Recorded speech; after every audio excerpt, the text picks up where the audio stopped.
कोटि मजनू तो लाखों मिलेंगे, लेकिन असली मजनू जो कटोरा भर खून दे सके वो तो बिरला ही होता है। यहां भाव ये है कि एक बार लैला ने सुना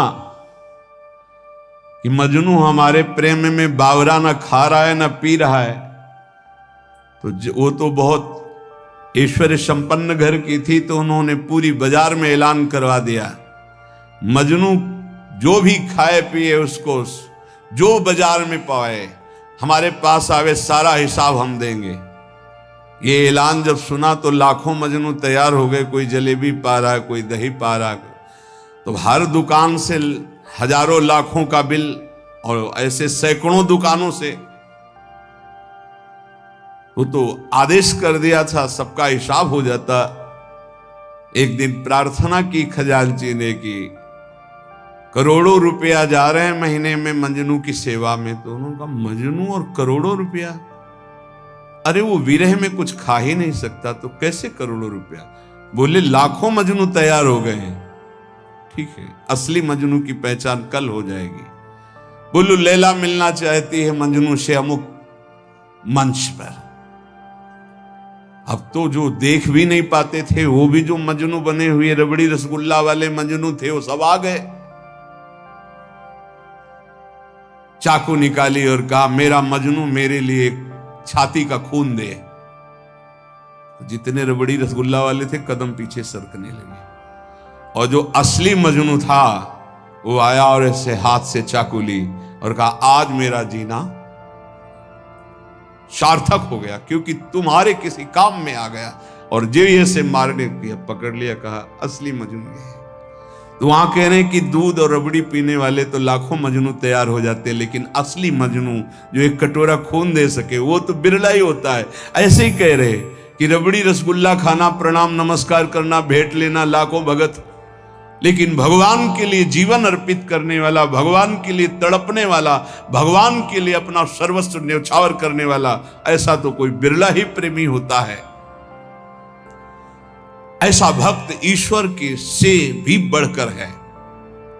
सातों सम मुहिमय जग देखा, और मोते अधिक संत कर लेखा। एक भक्त प्रवर कालिदास जी हुए हैं जो इसी कोटि के महापुरुष थे। अद्वितीय भक्त निष्ठा उनकी थी। भगवत निष्ठा अद्वितीय उसी की मानी जाती जो भक्त निष्ठा होती है। भक्त निष्ठा वाला भगवान निष्ठ जरूर होगा, और भगवान निष्ठा वाला भक्त निष्ठ जरूर होगा।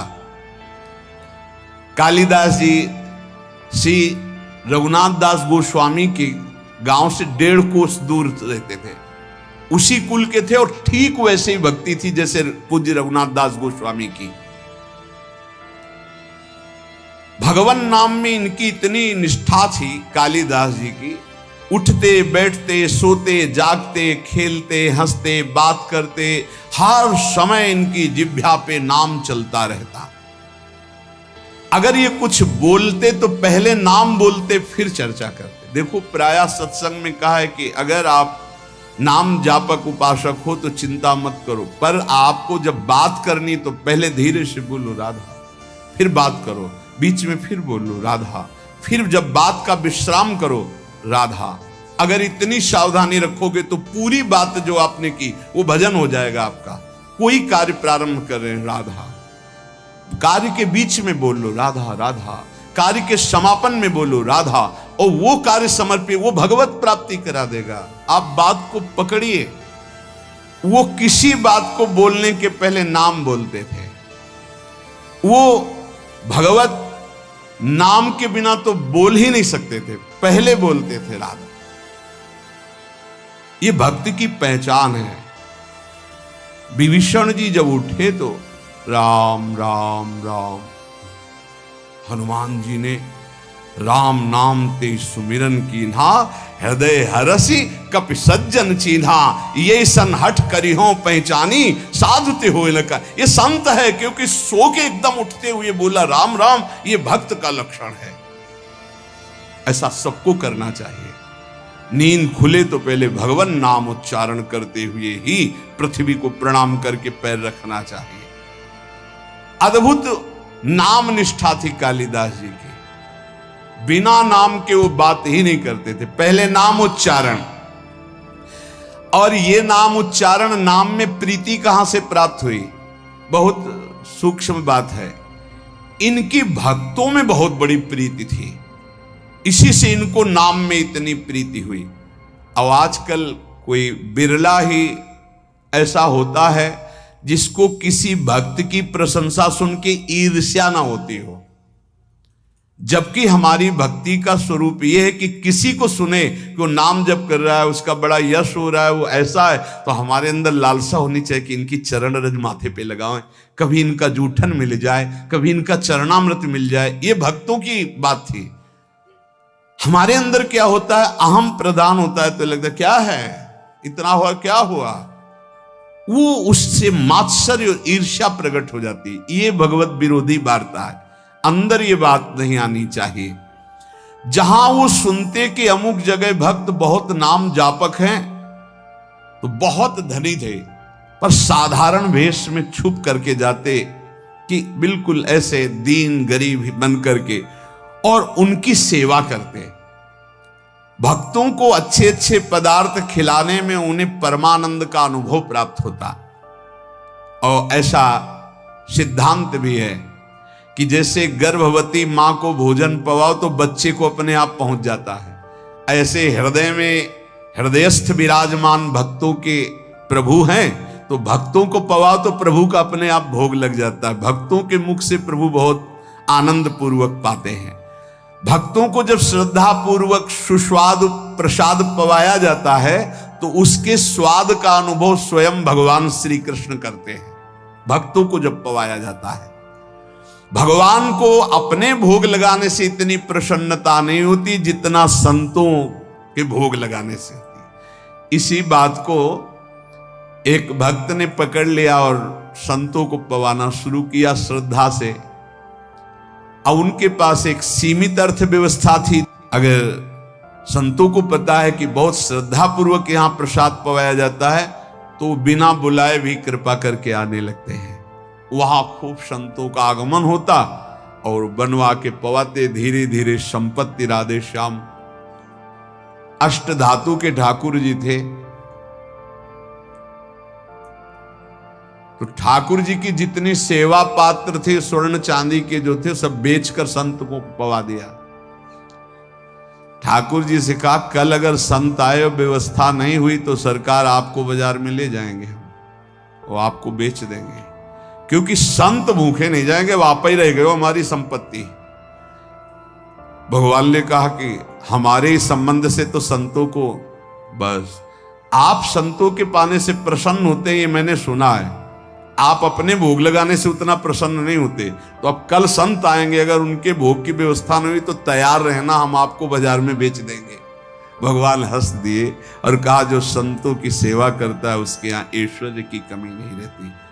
और जरा सा उनका कृपा कटाक्ष, कुल परंपरागत लक्ष्मी जी उनकी सेवा में उपस्थित हो गई।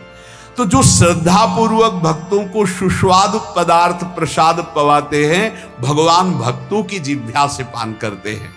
भगवान को स्वयं भोग लगाने से इतनी प्रसन्नता नहीं होती जितना संत और भक्तों को पवाने से होती है। भक्तों को खिलाकर और उनका किसी भी तरह से उच्छिष्ट पाना, ये इनका स्वभाव था कालिदास जी का, इसीलिए इनके निरंतर नाम चलता था। अब जैसे कोई भक्त उच्छिष्ट देने के लिए तैयार नहीं होते, वो तो बड़े कृपा करते हैं तब उच्छिष्ट देते हैं, तो वो सावधानी रखते थे। कहीं भी तो पात्र धो के फेंकेंगे, वहां से जल ले लेना, अगर चूक हो गई तो पात्र में से हाथ करके बस कर लेना, वो अपने पात्र लेके गए चाट लेना। उच्छिष्ट का भाव, निरंतर नाम जापक, भक्त चरणामृत भक्त पद धूलि तो लगाते ही, और उच्छिष्ट पाने के लिए भक्त सेवा करते। इनका और बड़े बड़े महापुरुषों का कथन है कि योग से, यज्ञ से, तप से, पाठ से, अध्ययन से और साधनाभ्यास से प्रेम प्रकट नहीं होता। वो प्रेम प्रकट होता ही है भक्त चरण रज, भक्त चरणामृत, भक्त उच्छिष्ट से। अब इनको पता चला कि एक झा नाम के चतुर्वर्ण के भक्त हैं जो एकांत में रहते खूब नाम जप करते हैं। पति पत्नी दोनों नाम कीर्तन करते हैं और गांव में सेवा करके एक एक रोटी जो मिलती उससे अपना, अब इनको लालच लगा। ये प्रभु से प्रार्थना की कि ऐसे भक्त का उच्छिष्ट प्रभु कैसे मिले, हमें उपाय बताओ, क्योंकि हम जाएंगे तो वो तत्काल सम्मान प्रदर्शित करेंगे और सम्मान प्रदर्शित करेंगे तो उच्छिष्ट नहीं मिल पाएगा उनका।